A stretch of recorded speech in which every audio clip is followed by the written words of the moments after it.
We're here to tell you about our field test at the Waste Isolation Pilot Plant in Carlsbad, New Mexico.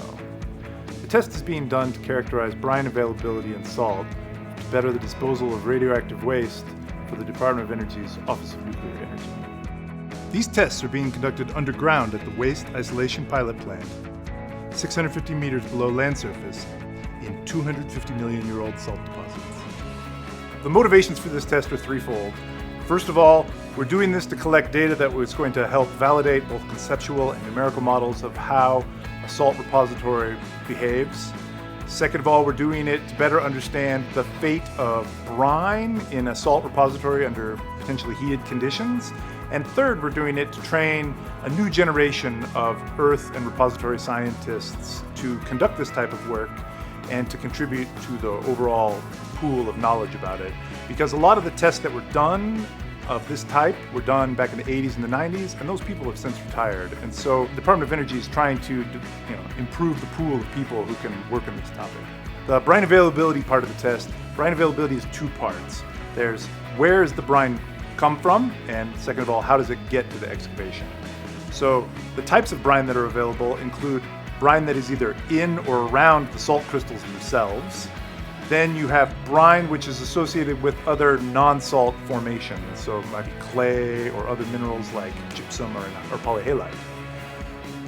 Now that brine has to be able to get to the place you're at, the excavation.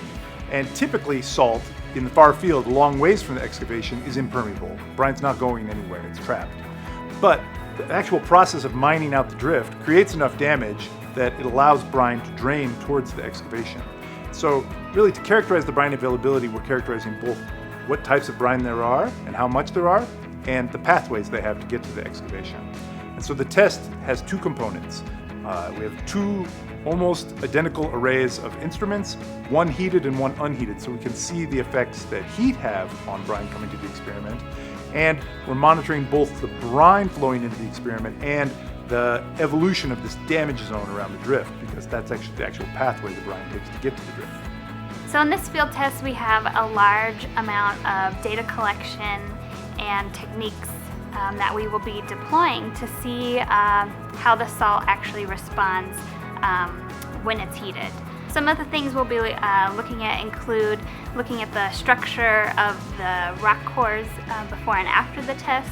We'll also be sampling the brine and analyzing its composition over time. And we have about 100 thermocouples to measure temperature throughout the array. We'll also be monitoring how much the central borehole closes when it's exposed to heat, and this is by a custom-built displacement gauge. The stream of gas exiting the borehole will also be analyzed by several different instruments for its water content and isotopic makeup.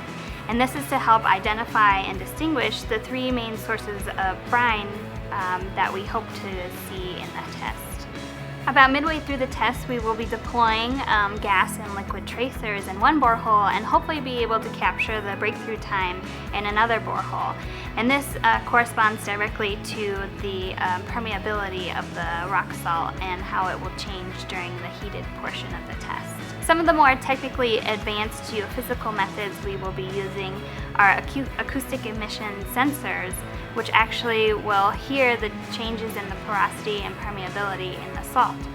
There will also be electrical resistivity tomography electrodes deployed, as well as fiber optic distributed strain and temperature sensors. To also investigate seal systems, we will be deploying 2 salt concrete plugs with embedded strain gauges, and this is to better understand how the salt, brine, and cementitious materials interact with each other in the underground and at repository relevant conditions.